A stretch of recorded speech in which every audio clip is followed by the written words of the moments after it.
tugira amahoro ya Kristu. Yezu ni muzima. Yezu numukiza.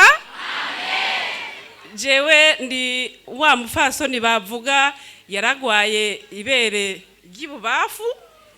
Abo twicaranye n'ivyabona naberetse ifoto ko Yezu yankijije kanseri.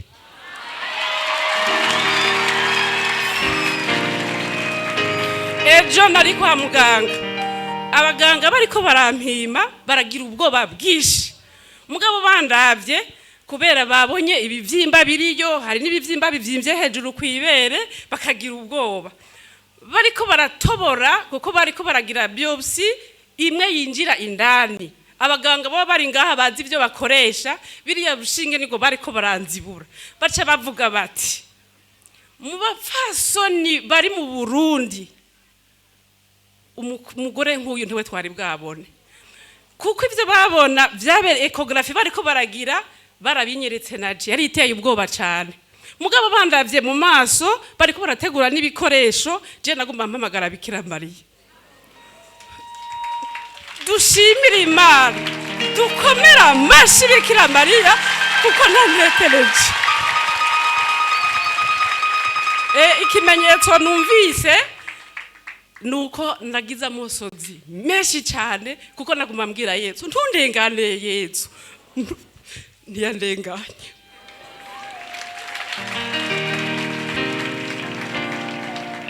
Tugire Kristu.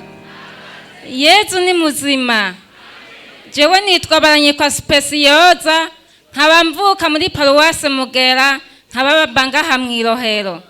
Jewe bavuze abantu bagwaye imitsi, bagwaye n'amaso y'amanere.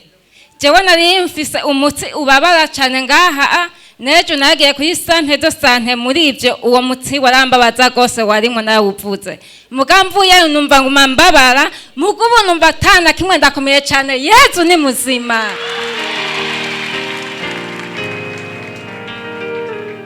Tugire Kristu. Nitwa Karega Annabelle, nkaba naje mva mu Ngagara, Paruwase Ngagara. Hama rero jewe Imana yankoreye vyinshi, ariko nagire mvuge kimwe yankoreye. Jewe ndi wa muntu yameneka umutwe uruhande rumwe. Je naringize iminsi nguma menetse uruhande rumwe. Ubwa mbere naramenetse umutwe, hama ndaja kwa muganga barinda kuntera umuti. Narameneka umutwe hamwe numva nosara, hamwe bidakunda ko ntambuka ndiko ndagenda. Hama haheze amezi 2, mu misi heze umutwe wa mutwe ucuragaruka. Ndiko ndaje kwa muganga, nagenda ndavomisa kubera kumeneka umutwe. Hama rero barasubira barantera wa muti, baca bambwira ngo ahusanga urwaye migraine. Baca bambwira ati kandi migraine ntibayivura, batanga umuti, baguma bagutera umuti wo gupfufahaza. Rero sinzi umubanyi yari yampaye ibinini, yambariye ati turabigendana mwishagoshi abari ivyo uzozurana. Ubu rero shika ndabiturira mu izina rya Yesu kuko nakize.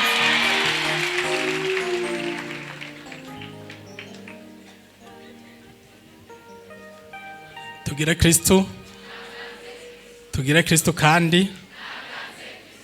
Je nitwa Cishayo Pascal, mba mu Gihosha. Jewe numvise ko nakiriye ugukira, maze iminsi nsengera ingwara maranye igihe kirekire, bayivuze canumva ko ari jewe. Bavuze ingwara yakoresheje kumbura ijambo ritari ryo, yavuze ngo umupapa afise umutima wagutse, mu kiganga bavuga ko afise umutima uvyimvye, bavyita hypertrophie. Niko abaganga bambwiye kuko ndayimaranye igihe kinini, hanyuma icanyumvisije ko ari jewe. Bwambere na mbere nababwiye ko maze iminsi ndabisaba Imana kugira ngo nkire. Icanyumvisije ko ari jewe nuko yashizeho akabirya agapresiza ati umugabo afise imyaka 53. Navuze itariki 6 z'ukwezi kwa kane mu 1969, murumva ko ari imyaka 53. Izina rya Kristu nakiri ugukira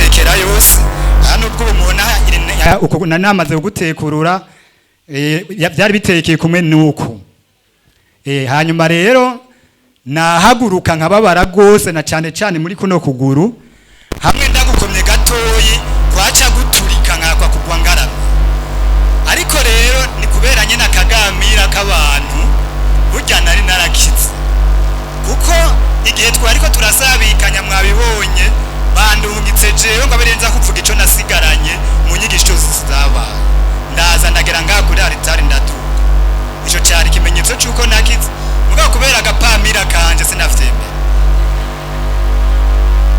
banavuze bati umuntu yavunitse amagufa yiwe ariko araterana naho nyene nagumanya agapamira cyane yicarira mbere ni asha n'ubworo ndabaza umuyaga akabiga rero bati umuntu afise bekiye ahaguruka yituzanire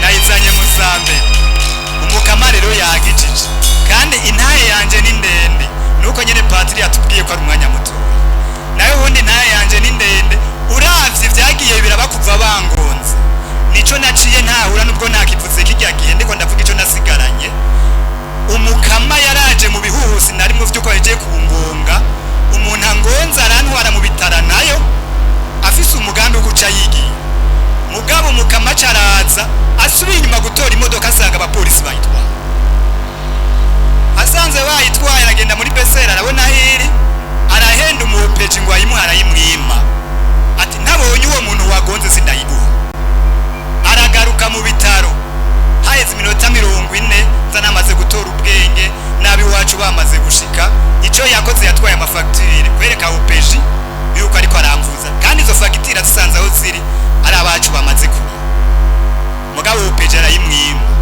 murumva yuko ibihusi vyanje vyose byo kugongwa kwanje umukama yarabicemwo aguma ncira inzira maze uyo muntu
ego Yezu uragasengwa na bose, uragasengwa na bose, uragashimagizwa n'abawe bose.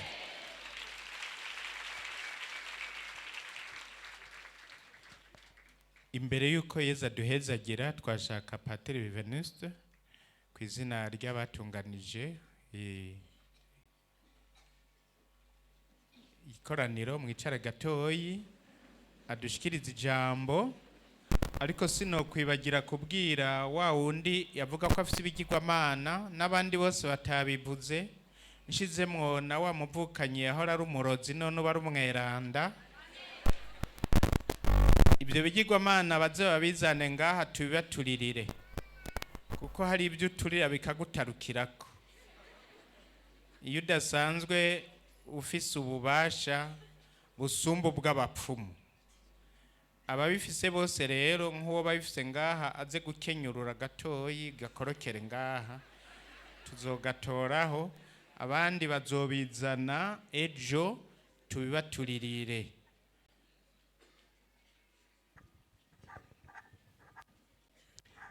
Kristo Kristo Kristo umukamani ntazwe cyane.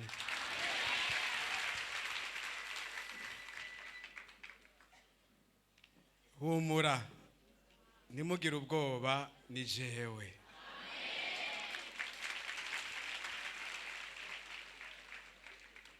Iryo niryo jambo shimikiro umuryango w'abanaguye muri mutima mweranda muri diocese nkuru ya Bujumbura ufatanije n'iki kigo ciza cyane umukama yaduhaye ca Foyer de Charité, twashimye yuko turinganiza twisunze muri iyi ndwi yahariwe kumenyesha inkuru nziza. None rero ngira ngo murabona ko bigaragara ko umukama atayaga amasigara cicaro, iyo ahumurije arahumuriza nyene, kandi ntibigarukira mu majambo gusa no gukora arakora, ntasiba gukora. None rero wo gukengurukira bwa mbere kandi twagumye dukengurukira kandi tutazohengeshanya gukengurukira n'uwo mukama Yezu Kristu n'umuvyeyi we Bikira Mariya ko twaramutumiye, nahezagirwe akomerwa amashi anina hasura mu myaka yose. Turakengurukiye kandi abo bose yaciyeko, cyane cyane mwebwe muryango w'Imana, cyane cyane mwebwe igihugu c'Imana, kuko umukama Yezu yaganye neza, mugiyagana kabura baza kumunwera ntabahimbawe nk'uko ahimbawe uyu munsi. None umukama namwe abahezagire gose kandi abahezagire abahe n'ibyiza byinshi, kuko mwarabikoreye mwaraje mwaragaragaje inyota mu mufitiye, nawe arabagaragarije inyota yo kubakiza bafitiye kandi arabakijije. Abandi dukengurukira n'abadufashije kuringaniza, mwumvise abagiye imbere umuryango w'abanaguye muri mutima mweranda, aha mubona bamaze iminsi yose atakindi kibaraje ishinga atarokora urubanza gutungana neza, baba bajejwe amakomisi atandukanye, abaduteguriye kino kibanza, ababajejwe ordre sécurité bacunga neza ibyanyu kugira ngo ntagire ikibikomakoma, cyane cyane imiduga abonye mbere batanaboneka, cyane cyane abari muri intercession bagumye basabira buno butumwa. Hanyuma kandi tugasabira tugakengurukira abo bose badufatije, cyane cyane mu kigo cya Foyer de Charité. Murabona yuko ari heza cyane, hari byinshi byarangutse neza kubera iyo migwi yose itandukanye no kwirirwa ndavuga ko nohava nibagira uyu kandi yarakoze igikorwa c'iteka Imana ishima. Mwese mufashe tukobera amashi. Ku izina ry'uwo muryango rero turabakengurukira